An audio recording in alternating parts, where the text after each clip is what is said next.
Status reports. So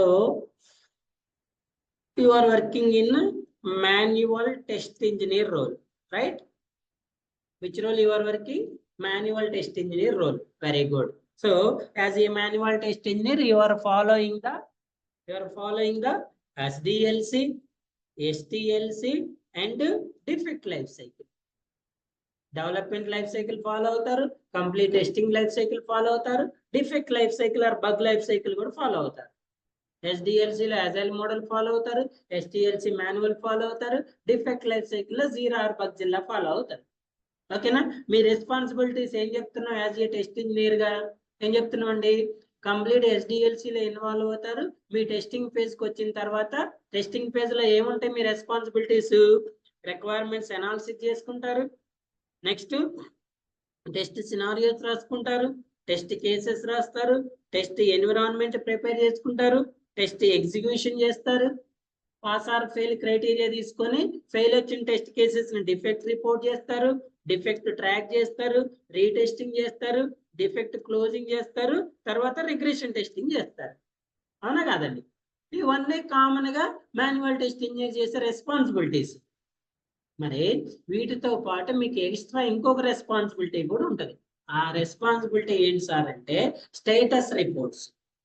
status report నిన్న మనం testing metrics అని చూసినాం. మీరు ఎంత టెస్టింగ్, ఎంత పర్సెంటేజ్ ఆఫ్ టెస్టింగ్ కంప్లీట్ చేశారు, మీ ఎఫిషియన్సీ ఎంత ఉంది, మీ డిఫెక్ట్ లీకేజ్ ఎంత ఉంది, మీ పర్ఫార్మెన్స్ ఎలా ఉందనే చెక్ చేసుకుంది. అలాగే ఎవ్రీడే మీరు చేసే వర్క్, మీ ప్రాజెక్ట్ యొక్క స్టేటస్, మీ రోల్లో మీ రెస్పాన్సిబిలిటీస్, మీకు అసైన్డ్ వర్క్స్ యొక్క స్టేటస్ ని ఎవ్రీడే రిపోర్ట్స్ ఫామ్స్ లో పంపించాల్సి ఉంటుంది. ఎవరికి పంపించాలి సార్ అంటే ఫస్ట్ క్వశ్చన్ ఎవరికి పంపించాలి? Direct go to the test lead కాదండి, రిపోర్టింగ్ పర్సన్ అంటారు. ఎవరికి పంపించాలి? Reporting person. ఈ రిపోర్టింగ్ పర్సన్స్ ఎవరుంటారు? మేబీ టెస్ట్ మేనేజర్ ఉండొచ్చు, టెస్ట్ లీడ్ ఉండొచ్చు, లేకపోతే సీనియర్ సాఫ్ట్వేర్ టెస్ట్ ఇంజనీర్ కూడా ఉండొచ్చు, మీకన్నా పైన కూడా ఉండొచ్చు. ఈ ముగ్గురులో మీకు ప్రాజెక్ట్ లోకి మిమ్మల్ని తీసుకున్నప్పుడు మీకు ఒక పర్సన్ అసైన్ చేస్తారు. ఈ పర్సన్ ఏమంటారు? Reporting person. ఏం చేస్తాడు ఈ పర్సన్? మీ వర్క్స్ ని రివ్యూ చేస్తాడు, అప్రూవ్ చేస్తాడు, మీ స్టేటస్ రిపోర్ట్స్ అన్నిటిని కూడా రిసీవ్ చేసుకుంటాడు. ఓకేనా? ఈ పర్సన్ కి మనం ఎప్పుడు ఏం పంపించాలి? స్టేటస్ రిపోర్ట్స్ పంపించాలి. అసలు ఏమేమి ఉంటాయి సార్ స్టేటస్ రిపోర్ట్స్ లో? First one is DSR. What is the first one? DSR అంటే ఏంటండి? Daily status report. What is the first one? Daily status report. And the second one is weekly status report. And the third one is daily defect report. And the fourth one is retesting report. ఇవి common గా ఉండే reports అండి. మీరు కంపెనీలో పోయిన తర్వాత మీ కంపెనీలో ఇంకేదైనా కొత్త రిపోర్ట్ ఇచ్చినప్పుడు అది కూడా పంపించుకోవాలి యాజ్ యూజువల్. ఓకేనా? సో ఈ రిపోర్ట్స్ కి మనకి కొన్ని రిపోర్ట్స్ కి వచ్చేసి టెంప్లెట్స్ ఉంటాయండి. ఆ టెంప్లెట్స్ ని ఫాలో అవ్వాలి. కొన్ని రిపోర్ట్స్ అనేవి మనం మాన్యువల్ గా పంపించినా కూడా నో ప్రాబ్లం. చూడండి, వన్ బై వన్ డిస్కస్ చేద్దాం. ఇందులో ఫస్ట్ వన్ ఏంటి? డిఎస్ఆర్. డిఎస్ఆర్ అంటే ఏంటండి? Daily status report. ఈ daily status report everyday evening మీరు లాగిన్ టైం కన్నా ఒక హాఫ్ అన్ అవర్ 1 అవర్ ముందు మీ రిపోర్టింగ్ పర్సన్ కి ఫార్వర్డ్ చేయాల్సి ఉంటుంది. మీ రిపోర్టింగ్ పర్సన్ కి ఫార్వర్డ్ చేయాల్సి ఉంటుంది. Sir what are the things we include in to the DSR? ఏముంటాయి సార్? కంటెంట్స్ ఏముంటాయి? సో ఈ రోజు మీరు లాగిన్ అయిన దగ్గర నుంచి లాగౌట్ అయ్యేంత వరకు ఏమేమి టాస్క్స్ పర్ఫామ్ చేశారు, ఫర్ ఎగ్జాంపుల్ మీరు ఈరోజు టెస్ట్ కేసెస్ రాశారు. ఎన్ని టెస్ట్ కేసెస్ రాశారు? 20 రాశారా, 30 రాశారా, 40 రాశారా? ఎగ్జిక్యూషన్ చేశారు. ఎన్ని టెస్ట్ కేసెస్ ఎగ్జిక్యూట్ చేశారు? రిక్వైర్మెంట్స్ ఎనాలిసిస్ చేశారు. ఎన్ని రిక్వైర్మెంట్స్ ఎనాలిసిస్ చేశారు? అసలు మీరు లాగిన్ అయిన దగ్గర నుంచి మీరు వర్క్ చేసిన 8 అవర్స్ లో ఏమిటి వర్క్ పర్ఫామ్ చేశారు అనేది డిఎస్ఆర్ లో ఉంటుంది. ఇది డైలీ పంపించాలి. మీరు లాగిన్ అయిన ప్రతి రోజు కూడా ఈవినింగ్ టైంలో పంపించాల్సి ఉంటుంది. ఓకేనా? ఎలా పంపిస్తారు సార్ అంటే నార్మల్ గా I will show one model also.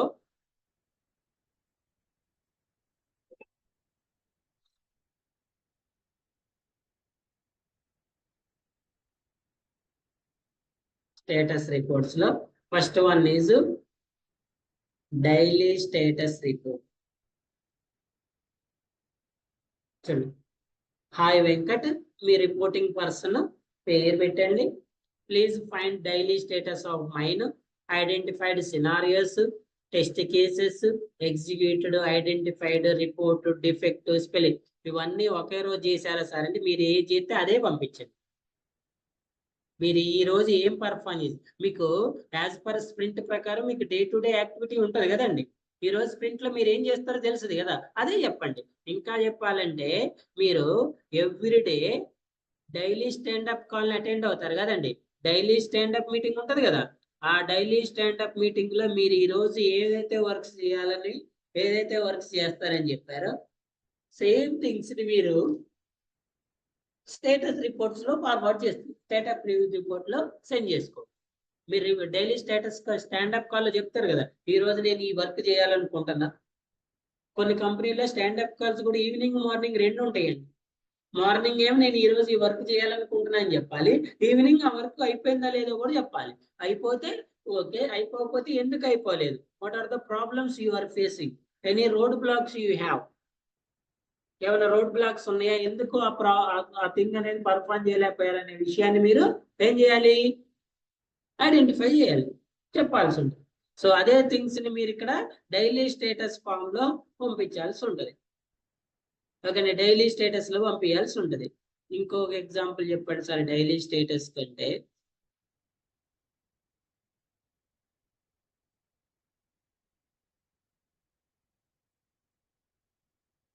అదే, ఓకేనా, డైలీ స్టేటస్. సో ఇది పంపించిన తర్వాత నెక్స్ట్ వన్ వీక్లీ స్టేటస్. మీరు వర్క్ చేసిన 5 days, for example Monday to Friday work చేస్తారు కదా, ఫ్రైడే ఈవినింగ్ మీ లాగిన్ టైం కన్నా ఒక 1.5 hour ముందు, 1 hour 1.5 hour ముందు డైలీ స్టేటస్ రిపోర్ట్ ని మీ రిపోర్టింగ్ పర్సన్ కి పంపించాలి. ఇందులో ఏమి ఇన్క్లూడ్ అయి ఉంటుంది సార్, ఇందులో ఏమి ఉండాలంటే ఈ వీక్ డేస్ లో అంటే మండే టు ఫ్రైడే ఈ 5 days లో మీరు ఏమేమి థింగ్స్ పర్ఫార్మ్ చేశారనే అన్ని కూడా మీకు ఎందులో ఉంటాయి, వీక్లీ స్టేటస్ రిపోర్ట్ లో ఉంటాయి. ఓకేనా, ఈ వీక్లీ స్టేటస్ రిపోర్ట్ లో వన్ మోర్ అడిషనల్ థింగ్ ఏముంటదంటే మీరు ఈ వీక్ లో ఏం పర్ఫార్మ్ చేశారో రాయటంతో పాటు నెక్స్ట్ వీక్ కి ఏం ప్లాన్ చేస్తున్నారో కూడా చెప్పాల్సి ఉంటది. గుర్తుపెట్టుకోండి, వీక్లీ స్టేటస్ రిపోర్ట్ లో ఈ వీక్ లో మీరు ఈ 5 days ఏం చేశారో చెప్పడంతో పాటు నెక్స్ట్ 5 days కి మీ ప్లానింగ్ ఏంటో కూడా చెప్పాలి. మళ్ళీ నెక్స్ట్ రిపోర్ట్ పంపించేటప్పుడు ఈ లాస్ట్ వీక్ లో మీరు ఏదైతే మెన్షన్ చేశారో అవన్నీ కంప్లీట్ అయినాయా, ఇంకేమైనా మిగిలినాయా, మిగిలితే ఎందుకు మిగిలి, ఆ థింగ్స్ ను కూడా మనం ఇక్కడ ఇంక్లూడ్ చేయాల్సి ఉంటుంది. ఏం రాయాలి సార్ అంటే మీరు డే టు డే ఈ 5 days ఏం వర్క్ చేశారో అవే రాయాలి. Sir Monday I will attend the I'm completed the some test cases. Tuesday I will execute some test cases. Thursday, Wednesday also executed some test cases. ఇవన్నీ. So I will show one example also. Weekly status report. So first of all it is a template అండి. Template ఉంటుంది ఇలా మీ project code, week ending, ఎప్పుడు ఏ week ending, for example ఈ week ఉంది అనుకోండి, ఈరోజు ఎంత 7th 8th, ఎంత ఈరోజు 8th కదా, Wednesday 9th 10th. So 10th రోజు అంటే 10th 5/2024 మీ పేరు, మీ project name, high level summary. ఇది టెంప్లెట్ అండి. Major accomplishment since last reporting period, items not completed as planned, plan చేసిన ప్రకారం ఏమైనా కంప్లీట్ అవ్వలేదా, ఎన్ని defects severity wise, effort summary, మీరు ఎన్ని అవర్స్ దేని మీద వర్క్ చేశారు, దాన్ని అన్నారు కదా టెస్ట్ కేసెస్ మండే చేశారు, ఎన్ని అవర్స్ చేశారు, ఈ ఎఫర్ట్ సమ్మరీ, ఏమైనా risks, items planned for next period. ఈ టెంప్లెట్ ని ఫిల్ చేస్తే ఎలా ఉంటుంది సార్ అంటే weekly status report, project code, మీ పేరు, హై లెవెల్ సమ్మరీ. సో మీరు ఈ ప్రాజెక్ట్ లో ఏం చేస్తున్నారు అనేది హై లెవెల్ సమ్మరీ రాసుకోండి. Major accomplishment since last report. So ఈ రోజు మనం ఈ వీకెండ్ ఎప్పుడు రాస్తున్నాం, 10th అని రాసినాం కదా, లాస్ట్ రిపోర్టింగ్ పీరియడ్ నుంచి ఇప్పటి వరకు ఏమేం చేశారు మీరు, వీక్ మొత్తంలో అవన్నీ ఇలా మెన్షన్ చేయాలి. చూడండి, items not completed as planned, all tasks completed as per plan, no pending items in this week. ఒకవేళ ఏమైనా పెండింగ్ ఐటమ్స్ ఉంటే అవి ఎందుకు పెండింగ్ ఉన్నాయి అనేది రీజన్ కూడా రాయాల్సి ఉంటుంది. Next project metrics defects. So ఎన్ని డిఫెక్ట్స్ రిపోర్ట్ చేశారు, వాటి సివియారిటీ ఏంటి గుర్తుపెట్టుకోండి. మీరు డిఫెక్ట్ ఫైన్ చేయడంలోనే కాదు, అందులో సివియారిటీని పే చేసుకుని ఉంటాయి. సార్ నేను 100 డిఫెక్ట్స్ కనిపెట్టి అన్ని కూడా లో సివియారిటీ ఉన్నాయి అంటే పెద్ద కన్సిడర్ ఉండదు. లో సివియారిటీ అంటే ఏముంటాయండి, spelling mistakes, font styles, font sizes, background colours, ఇవే కదా లిటిల్ బిట్. సో వాటి సివియారిటీ కూడా మెన్షన్ చేయాలి. ఇక్కడ ఏమైనా క్రిటికల్ డిఫెక్ట్స్ ఐడెంటిఫై చేశారా, మేజర్ డిఫెక్ట్స్ ఐడెంటిఫై చేశారా అనేది ఉంటుంది.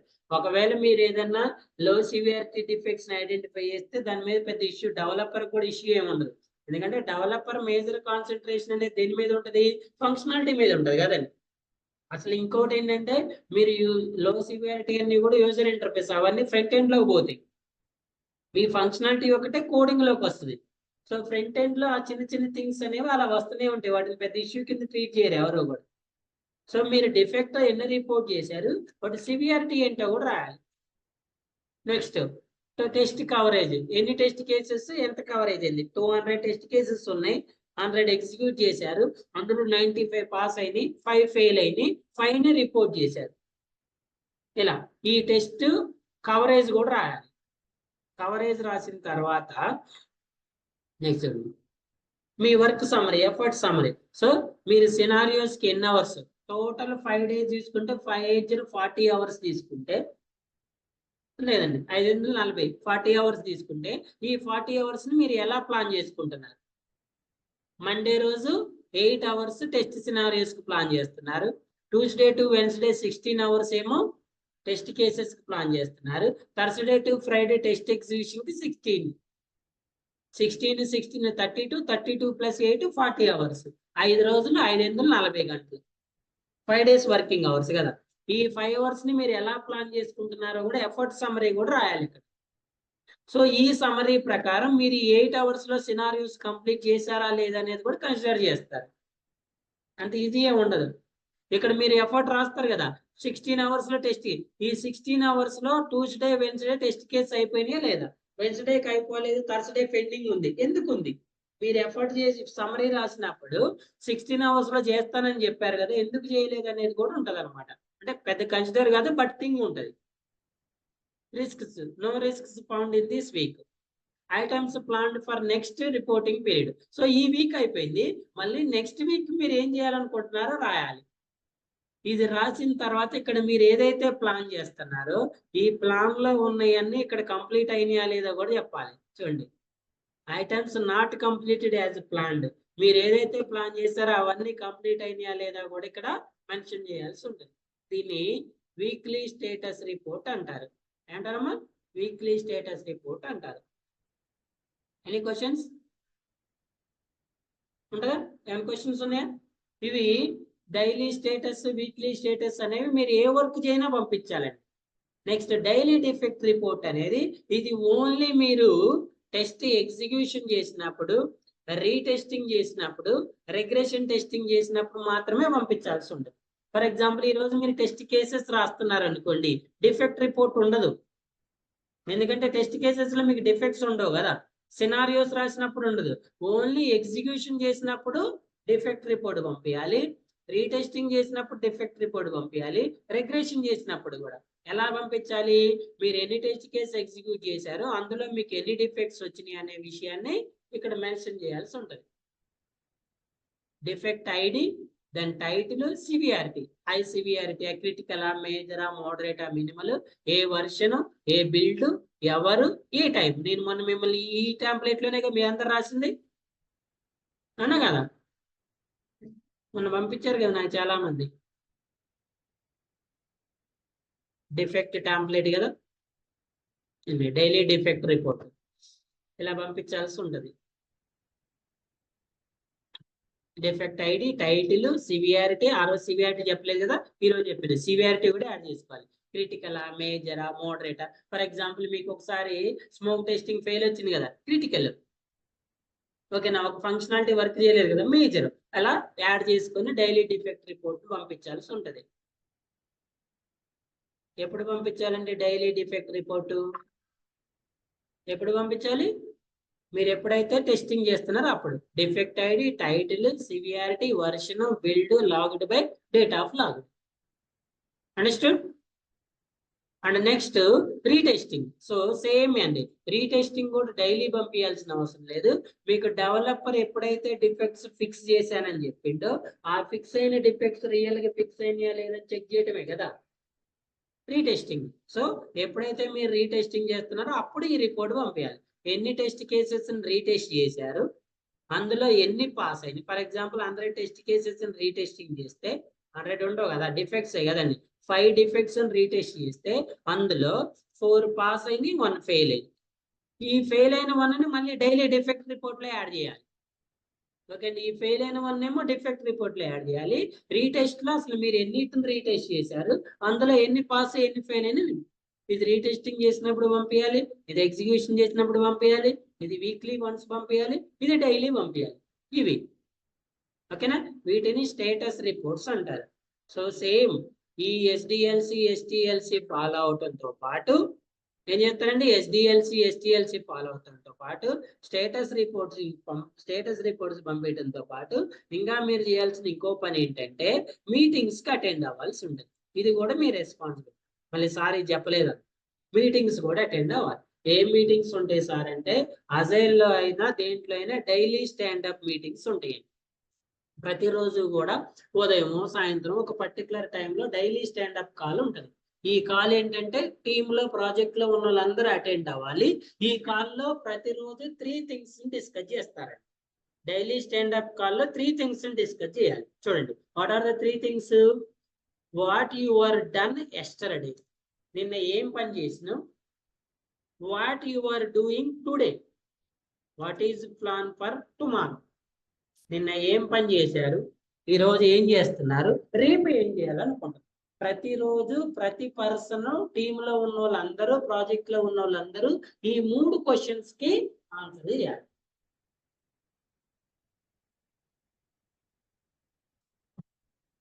ఏంటంటే 3 questions, what you are done yesterday, what you are doing today, what is plan for tomorrow. దీన్ని డైలీ స్టాండప్ అంటారు. ఈ డైలీ స్టాండప్ అనేది ఒక పర్టికులర్ టైంలో ఉంటుందండి, రోజు అదే ఉంటుంది. లిమిటెడ్ పీరియడ్ ఉంటుంది, ఒక 15 minutes 20 minutes ఉంటుంది. టీం అందరూ పార్టిసిపేట్ చేయాల్సి ఉంటుంది. ఆన్లైన్ అయితే విర్చువల్ ఉంటుంది, ఆఫ్లైన్ అయితే డైరెక్ట్గా ఉంటుంది. నెక్స్ట్ దీని తర్వాత ఒకవేళ మీరు ఎజైల్ మెథడాలజీలో వర్క్ చేస్తా ఉంటే మీకు స్ప్రింట్ ప్లానింగ్ మీటింగ్ అని ఉంటుందండి. స్ప్రింట్ స్టార్ట్ అవటానికన్నా ముందే స్ప్రింట్ ప్లానింగ్ మీటింగ్ ఉంటుంది. తర్వాత స్ప్రింట్ స్టార్ట్ అయిన తర్వాత స్ప్రింట్ రివ్యూ మీటింగ్స్ ఉంటాయి. ఏది డైలీ స్టాండప్ తో పాటు రివ్యూ మీటింగ్ ఉంటుంది.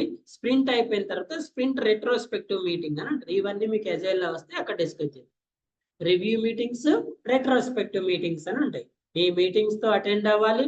ఇంకా ఎప్పుడైనా మీకు క్లయింట్ మీటింగ్స్ ఉంటే క్లయింట్ మీటింగ్స్ కూడా అటెండ్ అవ్వాలి.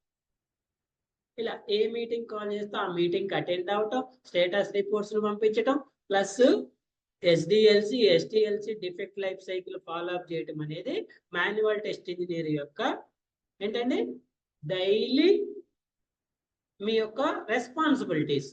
ఓకే అండి, మీ రెస్పాన్సిబిలిటీస్ ఏంటి సార్ అంటే ఇవన్నీ. క్లియరా? Any questions?